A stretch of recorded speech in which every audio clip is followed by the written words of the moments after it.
Mana mau guyonan.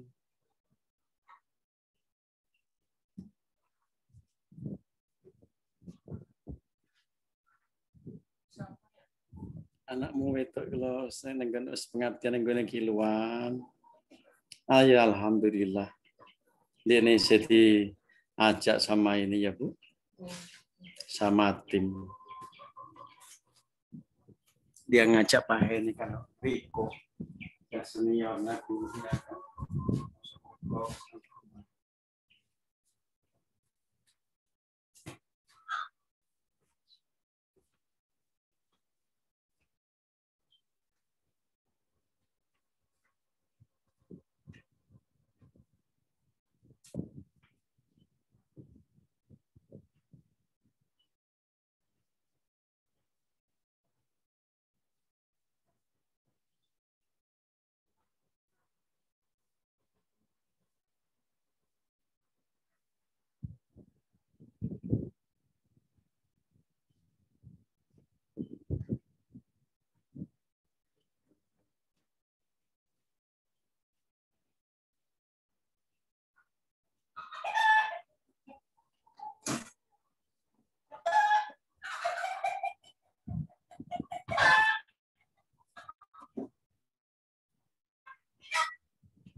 Baik, Bapak dan Ibu, untuk selanjutnya untuk mata kuliah SPP. Mata kuliah ini harusnya dihapus ya. Karena namanya sekarang berubah bukan SPP tapi UKT. Nah. Pak Nandanya geleng kepala, responmu kamu bagus loh, dah. Baik.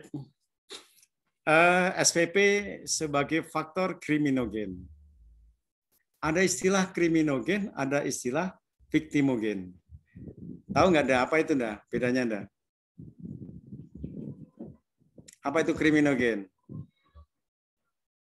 Mas Farid tahu, Bu Astarin tahu.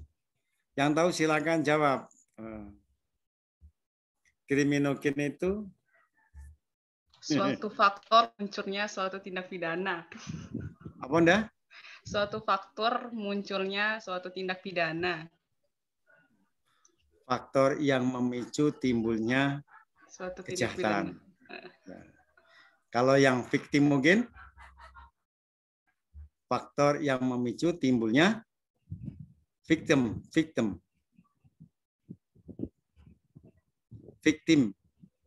Makanya ada istilah viktimologi, ilmu tentang, kalau kriminologi kan ilmu tentang kejahatan, viktimologi ilmu tentang korban. Berarti kriminogen berarti faktor-faktor yang memicu timbulnya korban. Iya, jadi nah SPP ini ya nanti kita jelaskan ya. Jadi ada sesuatu yang aneh, sistem yang berada di masyarakat, sistem yang unik, tetapi dia bisa memicu timbulnya kejahatan.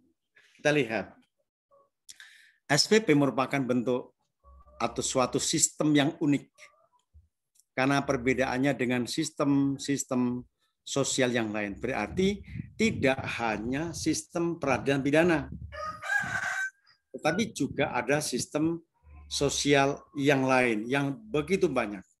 Ya. Karena dia berada di masyarakat, sepanjang masyarakat menghendaki, dia membangun sistem. Makanya ada Siskamling, sistem keamanan lingkungan. Itu sistem. Ya. Bagaimana pada saat dia menjalankan tugasnya keliling, tapi kalau pada saat memergoki adanya pencuri, bagaimana SOP-nya? Nah, itu yang dikatakan sistem. Nah, sistem bisa dalam bentuk tunggal, hanya satu sistem itu saja, tanpa memiliki subsistem yang lain. Nah, kita berbicara yang unik. Perbedaan ini terletak pada kesadarannya, dengan kesengajaannya, bukan dengan kealpaannya. Jadi kesadaran yang di sini dikatakan oleh Prof. Muladi itu terbangun karena kesengajaannya untuk menghasilkan, melalui sistem itu menghasilkan sesuatu yang sifatnya unwelfare, tidak menyejahterakan. Ya. Bahkan dalam skala besar. Makanya orang-orang yang berada di lembaga pemasyarakatan itu merupakan output dari SPP. Ya. Karena putusan pengadilan yang menjatuhkan pidana penjara sekian bulan sudah berkekuatan tetap, orang itu menjalankan masa pidananya di lembaga pemasyarakatan. Itulah output hasilan dari suatu produk yang diproduksi secara berkesadaran, tetapi hasilnya unwelfare. Bahkan dalam skala besar, guna apa? Guna mencapai tujuan yang sifatnya welfare. Welfare untuk siapa? Untuk masyarakat. Jadi masyarakat dipisahkan dengan terpidana, narapidana. Yang terpidana dimasukkan ke lembaga pemasyarakatan, yang masyarakat tetap berada di komunitas masyarakatnya. Yang dipisahkan di sini adalah kejahatannya. Ya. Nah, dikatakan di sini memproduksi segala sesuatu yang sifatnya unwelfare dalam skala besar guna mencapai tujuan yang bersifat welfare. Apa tujuan yang welfare itu? Kalau terkait dengan pelakunya, direhabilitasi terhadap dia. Ada pengendalian terhadap kejahatan, tidak tidak dilepaskan kejahatan itu jor-joran dibiarkan merajalela di masyarakat. Kemudian juga ada penekanan tindak pidana dan membangun kesejahteraan sosial. Ini yang dikatakan tujuan welfare. Nah, segala sesuatu yang unwelfare itu dapat berupa apa?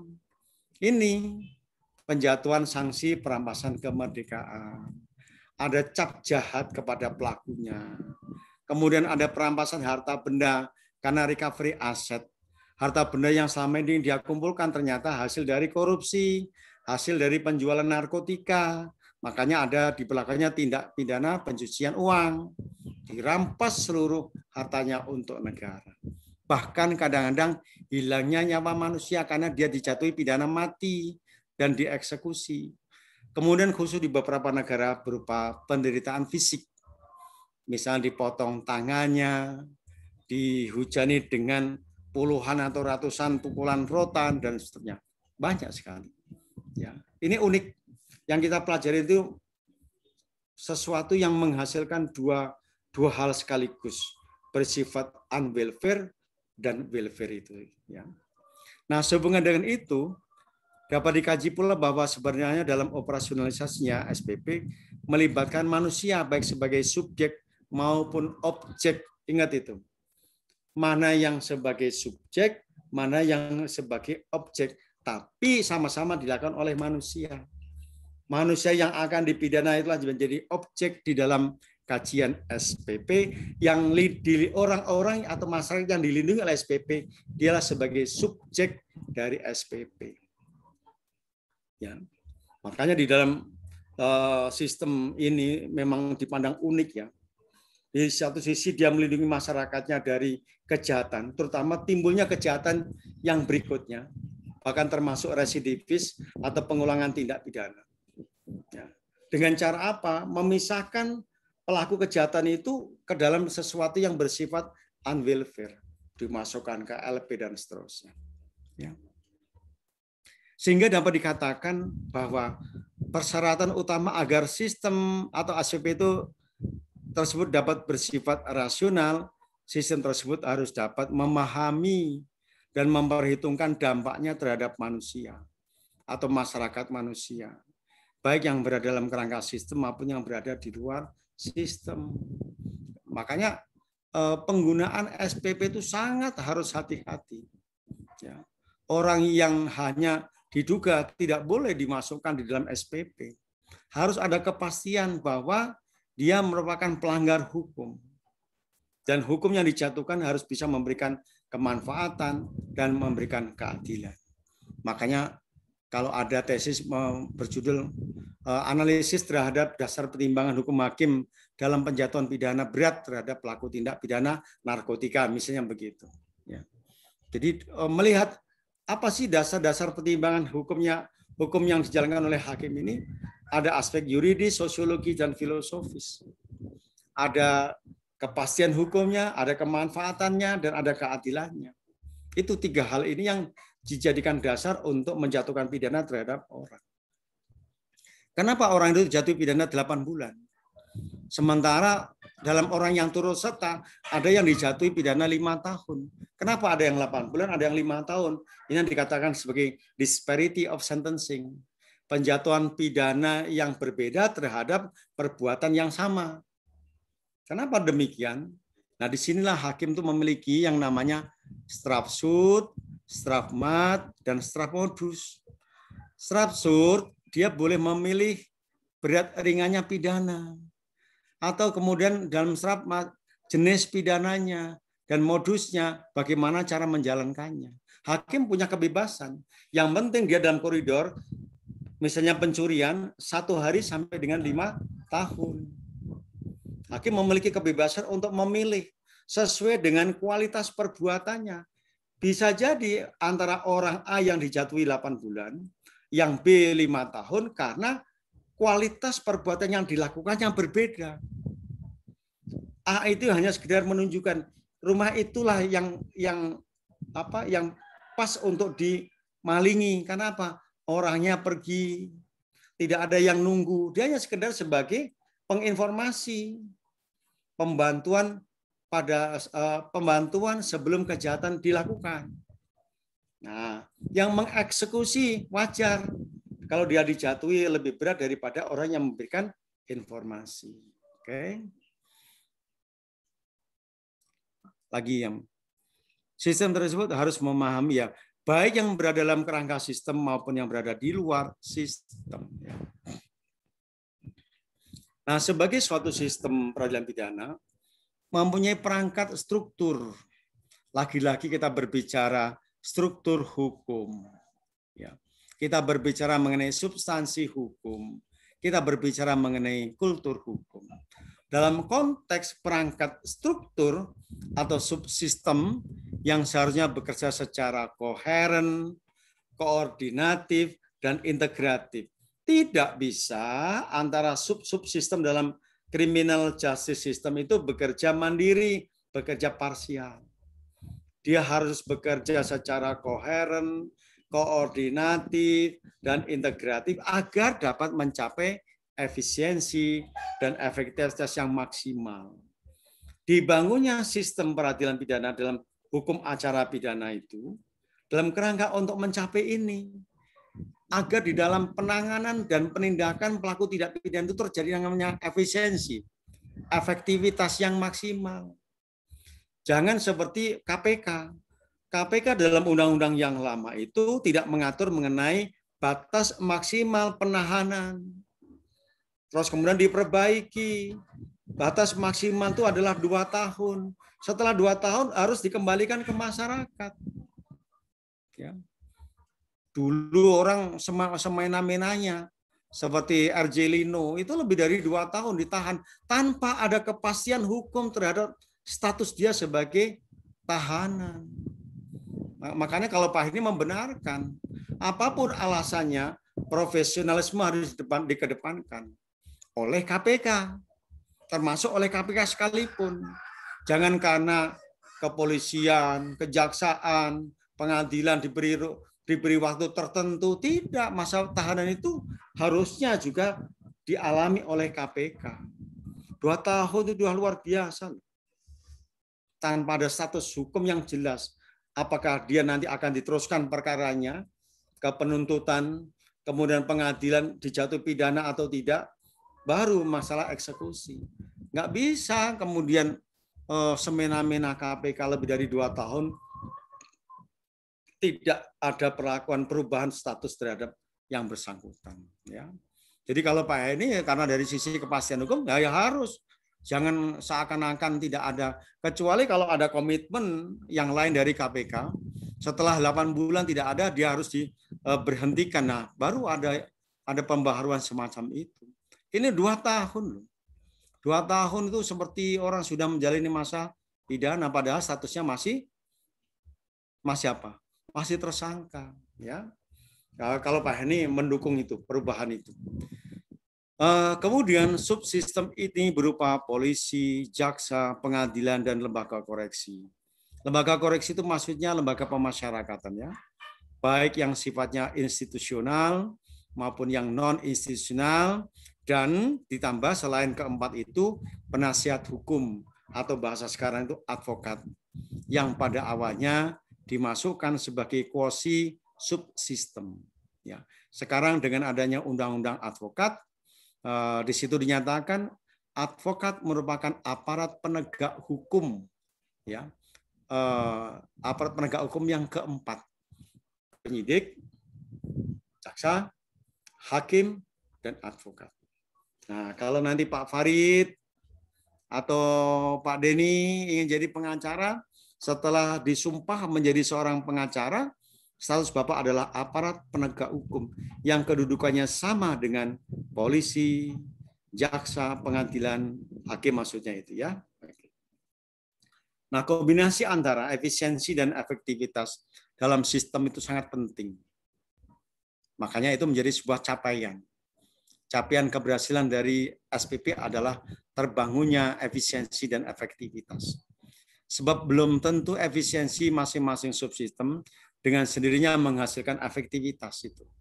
Bisa jadi kedodorannya di kepolisian, tapi nanti jaksa bisa lebih singkat. Sebelum waktu selesai masa penahanan, sudah diajukan ke pengadilan. Kemudian pengadilan karena perkara pidana biasanya itu menggunakan dakwaan tunggal, sangat cepat untuk diselesaikannya sehingga orang yang dijatuhkan pidana itu berlanjut kepada masa menjalani pidana di lembaga pemasyarakatan. Sangat efektif dan efisien. Bahkan di Amerika itu ada pengadilan yang diselenggarakan di malam hari. Di Indonesia belum ada. Tapi penggunaan waktu pada zaman dulu itu persidangan itu biasanya dimulai jam 11. Sekarang di Pengadilan Negeri Tanjung Karang sudah biasa dimulai jam 8 pagi. Ya. Jam 8 pagi kemudian penyidangan di sini digeser pindah begini terus sampai dengan waktu istirahat, nanti dimulai lagi sampai berakhir jam 5 atau setengah 6. Itu sudah terbiasa. Ya. Belum, saya tidak tahu apakah pengadilan yang di Tulang Bawang, di Menggala maksudnya, pengadilan yang di Waikanan, apakah dimulai dari pagi ataukah mereka santai-santai kemudian jam 11 baru mulai, nanti jam 4 baru selesai. Yang tahu adalah mungkin mahasiswa yang melakukan observasi di pengadilan negeri. Ya. Oke. Sistem peradilan pidana mempunyai dimensi fungsional ganda. Di satu pihak berfungsi sebagai sarana masyarakat untuk menahan dan mengendalikan kejahatan pada tingkatan tertentu. Crime containment system. Dia menjadi penjaga. Jadi kejahatan itu tidak boleh melebihi dari ini. Harusnya melibatkan public participation. Itu SPP bisa membangun kondisi pembatasan semacam itu. Ya. Melalui apa? Misalnya contoh begal. Begal itu kan secara data sudah bisa kita melakukan ekspektasi, harapan-harapan bahwa aparat penegak hukum itu bisa melakukan peredaman, pemberantasan, atau penghapusan atau penghilangan. Teknologi yang digunakan untuk melawan begal itu sebenarnya cukup. Terbukti dari kemampuan polisi untuk mengejar pelakunya, terkadang hanya 2-3 jam sudah ketemu. Ketemu orangnya, ketemu barang buktinya. Artinya, efisiensi dan efektivitas itu benar-benar dilaksanakan oleh kepolisian. Meskipun ada kalanya perkara itu sampai bertahun-tahun tidak bisa diketahui pelaku dan barang buktinya. Misalnya, Pak ini pernah kehilangan televisi, komputer, printer, jam tangan, dan macam-macam. Dibobol dari pintu belakang, sampai hari ini pun mungkin lebih dari 7 tahun tidak ketahuan siapa pencurinya, barangnya ada di mana gitu ya. Oke. Ya lumayanlah sebagai pegawai negeri sipil kehilangan barang pada masa itu mendekati harga 7 atau 8 juta. Ya lumayanlah gitu ya. Tapi ya sudah menjadi kehendak Allah, barangkali tidak ketemu pelakunya. Kalau yang dicurigai ada, tapi kan tidak boleh kecurigaan itu berlebihan dari yang seharusnya. Lebih bagus kita ikhlaskan dan alhamdulillah gantinya banyak. Iya Pak Denny. Pak ini mendapatkan penggantian lebih banyak daripada kehilangan. Saya sehat, ibunya Pak, anak-anak sehat itu sudah penggantian yang luar biasa gitu ya. Di lain pihak, sistem peradilan pidana juga berfungsi untuk pencegahan. Di lain pihak, sistem SW juga berfungsi untuk pencegahan sekunder. Ya, kalau yang tadi dikatakan pencegahan primer, ini pencegahan sekunder. Pencegahan primer itu sebetulnya dengan ditakut-takutinya mereka ada pasal yang mengancam sanksi pidana. Mereka tidak berani melakukan itu. Kemudian kalau sudah masuk di dalam tahapan-tahapan itu, dimungkinkan yang namanya misalnya dikeluarkannya surat penghentian penyidikan dan seterusnya. Artinya tidak semuanya bablas masuk kepada ruang pengadilan, tidak. Nah, ada kalanya misalnya dengan digunakannya media pra-peradilan. Harusnya di dalam sebuah organisasi yang modern, SPP yang ada di Indonesia tidak seperti ini. Tapi SPP yang betul-betul kalau sudah masuk di ranah penuntutan, itu pasti dipidana. Dulu yang namanya peradilan yang dibangun oleh KPK, itu kalau orang itu sudah masuk ke tahapan penyidikan, tidak ada kata lain harus dipidana. Ya. Makanya kasus yang pertama kali dulu dilakukan pra peradilan itu gegernya luar biasa.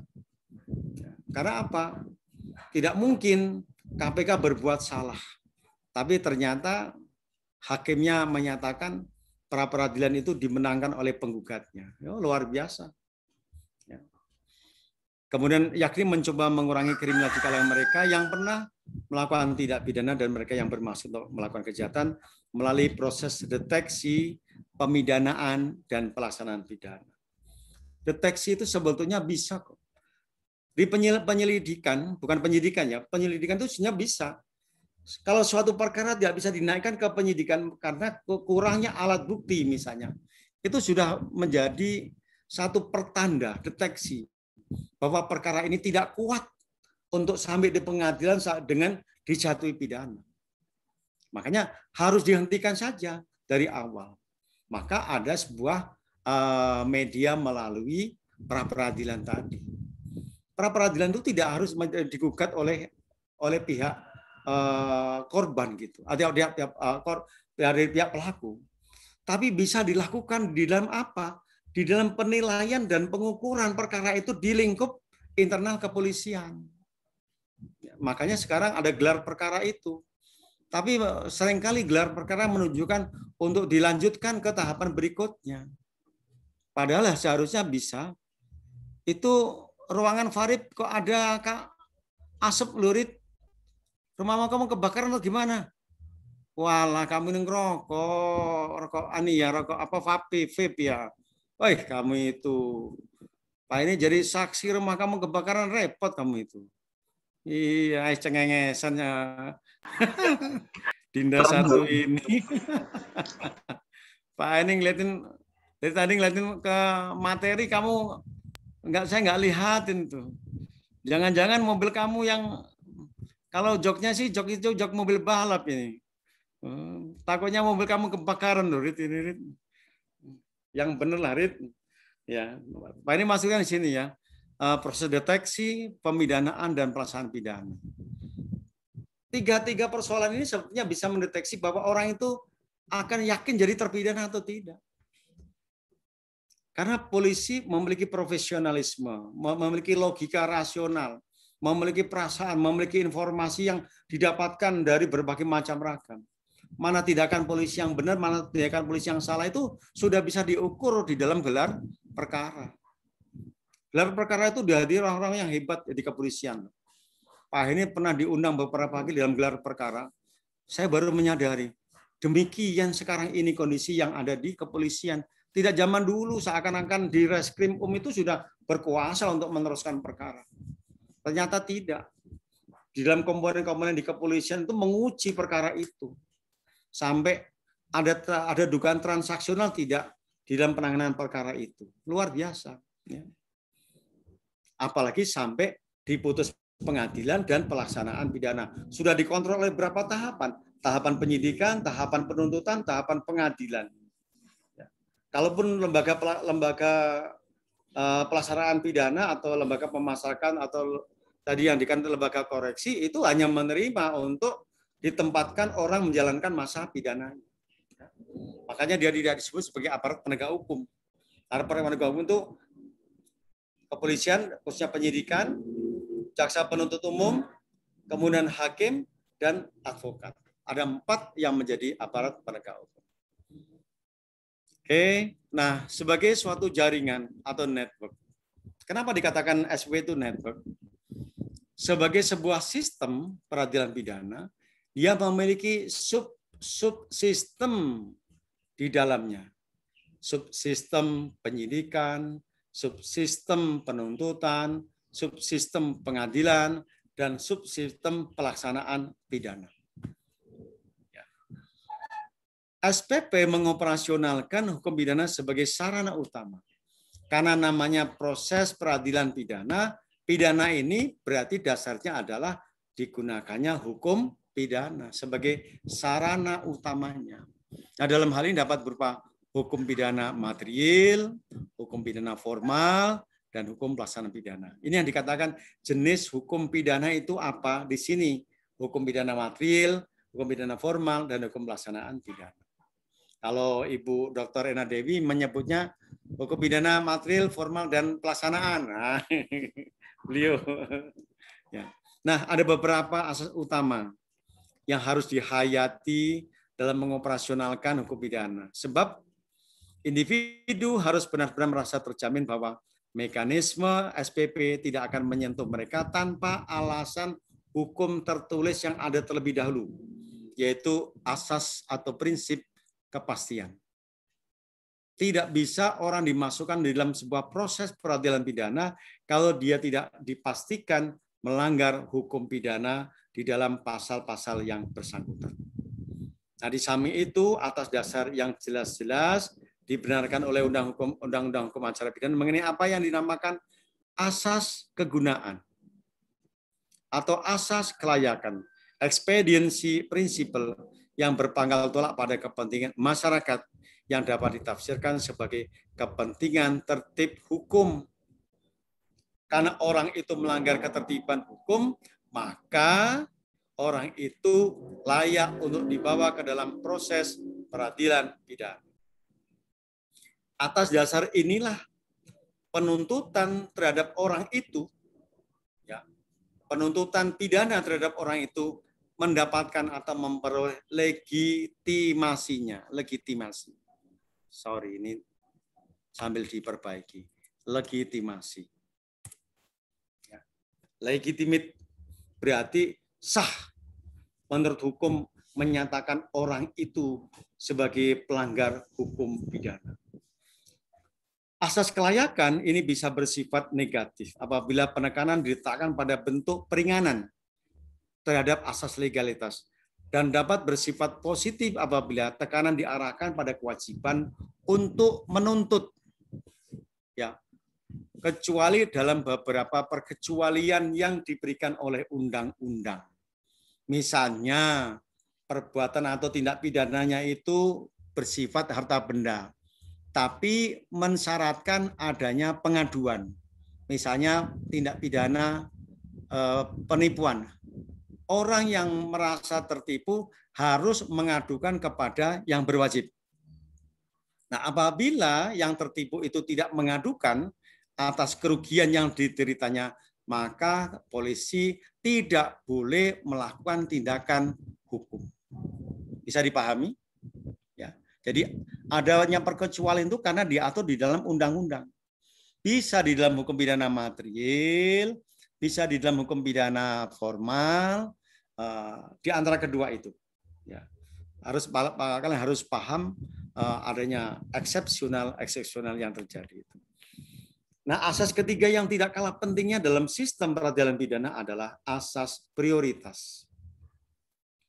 Priority principle yang didasarkan pada semakin beratnya beban SPP. Yang tadi Pak ini singgung, terjadi tumpukan timbunan perkara yang cukup besar karena apa? Tidak sesuai antara beban dengan ketersediaan aparat penegak hukum. Ya.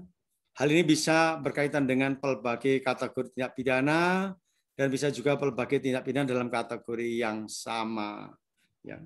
Kategori tindak pidana itu kan banyak terjadi kejahatan yang berat atau tindak pidana yang berat sehingga sulit untuk dilakukan proses penanganan dan penyelesaian tindak pidana. Contohnya perkara yang bertahun-tahun sejak zamannya SBY menjadi presiden, digantikan Pak Jokowi 5 tahun, digantikan lagi untuk periode kedua. Perkara bank apa? Bank apa yang tidak bisa selesai? Halo Nan, bank apa? Yang sampai sekarang tidak selesai. Bank apa Farid? BLBI bukan Pak? BLBI ya termasuk. Banknya lagi apa? Bank Senturi ya. Betul Bank Senturi, betul. Bank Senturi itu. Ya. Masa bertahun-tahun tidak selesai untuk dilakukan penyidikan. Apalagi mau kapan dibawa kepada penuntutan, dibawa kepada pengadilan untuk diadili. Tidak akan pernah selesai itu. Banyak ya termasuk BLBI itu. Tahap 1, tahap 2 itu juga sulit untuk diselesaikan. Apalagi menyangkut pada waktu itu ya mantan wakil presiden. Ya, siapa itu? Yang dosen ekonomi UGM. Budiono. Ya, betul Pak Prof. Budiono itu. Sulit sekali untuk mau menyelesaikan itu. Oke. Nah, hal ini bisa berkaitan dengan kategori itu ya. Prioritas ini dapat juga berkaitan dengan pemilihan jenis pidana atau tindakan yang dapat diterapkan pada pelaku tindak pidana. Sebagai contoh dapat dikatakan di sini berkembangnya lebih kurang 22 alternatif pidana kemerdekaan, alternatif to custody di Eropa Barat. Yang tadi Pak ini singgung di dalam mata kuliah sebelumnya. Ya. Kalau memang pilihannya itu berat terhadap jenis pidana, misalnya pidana penjara itu terlalu berat dibanding dengan kualitas perbuatan yang dilakukan, tentunya bisa dipilihkan. Nah, di dalam KUHP tidak, dia masih sedikit pilihan untuk diterapkan pidananya. Makanya kita punya harapan ya memperlakukan para pelaku tindak pidana secara kemanusiaan itu banyak nanti alternatif pilihan di dalam KUHP nasional yang baru. Kita tunggulah nanti. Oke.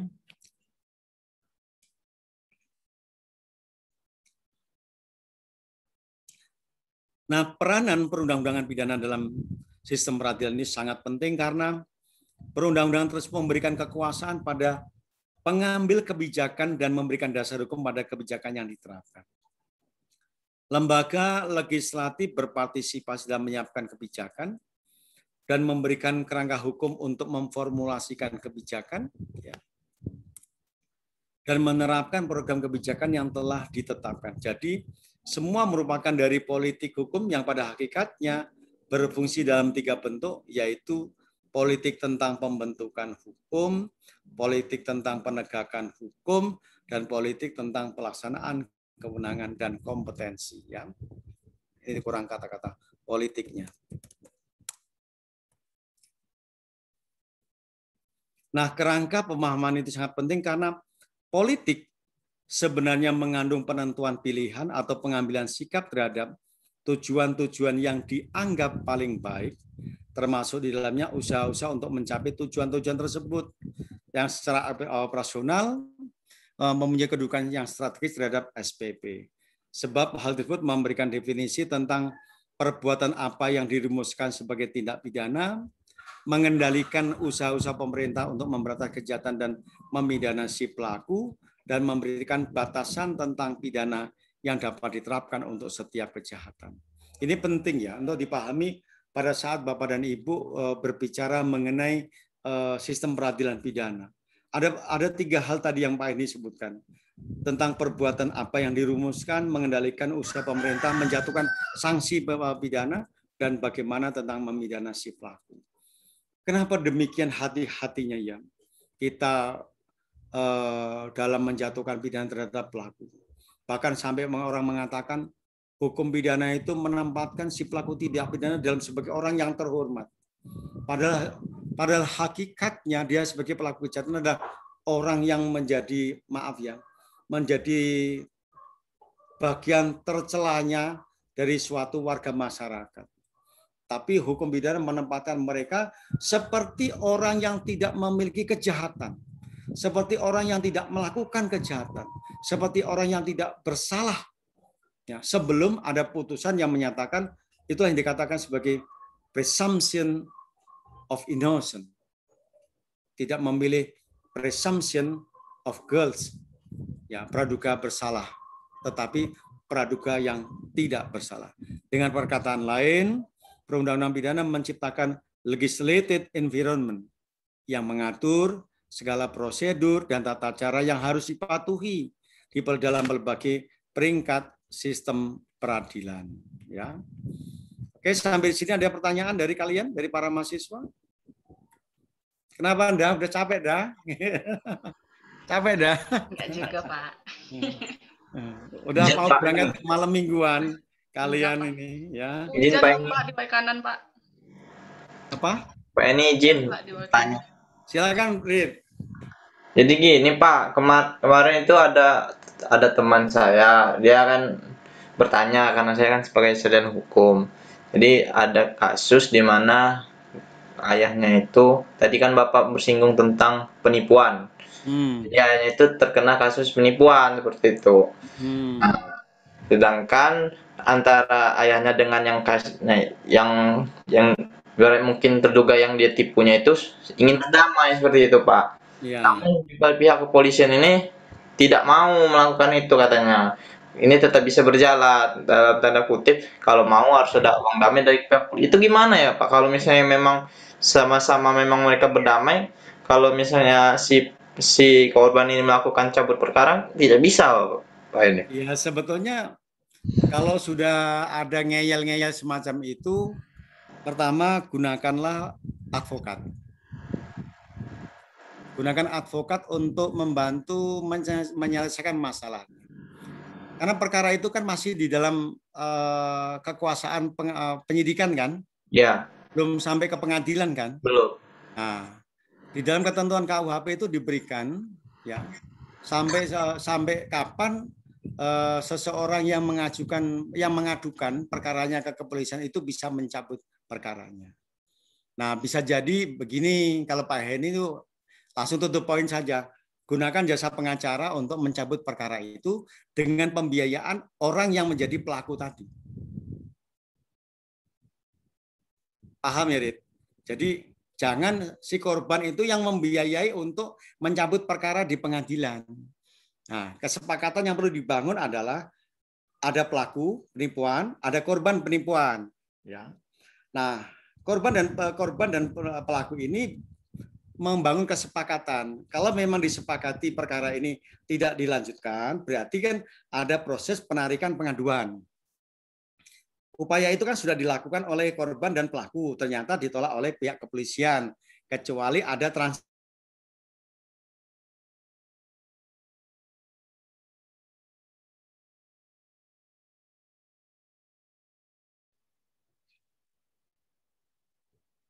Baik, berapa orang nih biasanya, Mas Andi? Dari kelas kerjasama ada 2, Pak. Saya dan Bu Yulia, Pak. Oh, dicampur ya berarti ya? Kayaknya dicampur, Pak. Memang biasanya dicampur atau gimana? Yang perkuliahan minggu lalu dicampur, Pak. Oh, dicampur. Oke, Ya. oke. Ini kelas yang mana aja ya kok saya jadi sebelumnya dengan Pak Muhtadi atau Pak Yus? Kalau kami dengan Pak Yus, Pak. Oh, Pak Yus. Kalau Mas Penta dengan siapa? Dengan Pak Muhtadi sebenarnya, Pak. Oh, gitu. Ya. Oh, jadi disatukan ya. Baik, baik.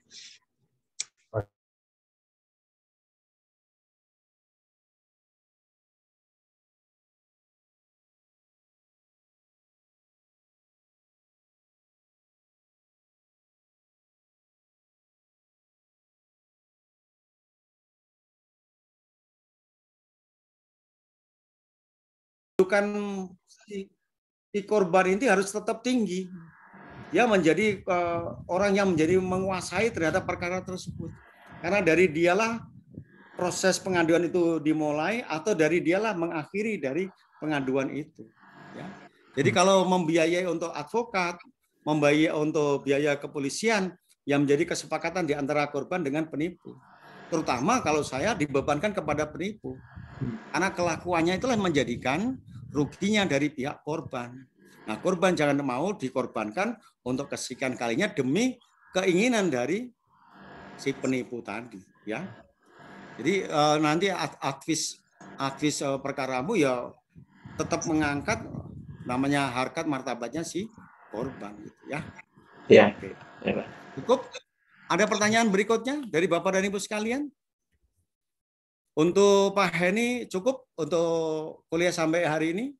Saya gunakan pertanda dari Mbak Nanda. Kalau udah gini-gini, nah, selesai ya. Silakan dibaca materi-materi yang relevan dari Pak Heni, karena Pak Heni juga mengambil dari sana. Banyak yang bisa kita dapatkan cerita mengenai SPP, ya. Kemudian Pak ini sekarang lagi berusaha menulis kembali sebuah buku yang sangat berharga untuk kita baca, tapi di pasaran sangat sulit untuk didapatkan. Pak ini menemukannya melalui fotokopi mengenai Capitas Delicta, Sistem Peradilan Pidana, karangan dari Prof. Muladi tahun 95. Ya. Tapi masih sangat relevan dengan kondisi sekarang, dengan adanya perubahan-perubahan. Nah, ini yang Pak ini sedang lakukan. Mudah-mudahan nanti di akhir bulan Juni ini bisa didorong untuk diterbitkan menjadi sebuah karya ilmiah untuk kepentingan kita bersama. Terutama untuk kepentingan para mahasiswa memberikan bahan bacaan. Dan ini nanti akan banyak dikutip, bahkan menjadikan karya-karya ilmiah tesis saudara lebih bermutu dibanding sebelumnya. Makanya karena ada keinginan di situ untuk kepentingan mahasiswa, Pak Heni mencari satu alat bagaimana mempermudah pengerjaan, ternyata ada V-Flat. Alhamdulillah, foto, kemudian diurutkan satu persatu, titik komanya salah, ketik, dan seterusnya. Mudah-mudahan di akhir bulan Juni, draft ini sudah selesai untuk siap untuk dibukukan ya. Nanti bisa bermanfaat untuk mahasiswa. Ya. Ada pertanyaan berikutnya? Kalau tidak ada, kita akhiri pertemuan sore hari ini. Mudah-mudahan memberikan manfaat. Assalamualaikum warahmatullahi wabarakatuh. Waalaikumsalam warahmatullahi wabarakatuh. Terima kasih Pak Ini Terima kasih Pak Ya, ini. sama-sama. Sehat selalu.